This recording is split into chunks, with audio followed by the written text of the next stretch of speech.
তাহলে তুমি আমাদের দুজনকে বিয়ে করবে? না না, আগে ঠিক করতে হবে। এখানে আমি দুজনেরই নাম লিখেছি, যার নাম আসবে আমি তাকেই বিয়ে করব। কি? প্লিজ এর মধ্যে থেকে তুমি একটা কাগজ বেছে নাও। আমি জানতাম আমি হেরে যাব। দেবজিৎ।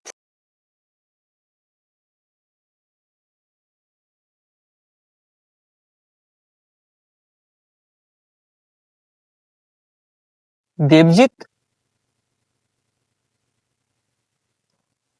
দেবজিৎ? দেবজিৎ? দেবজিৎ?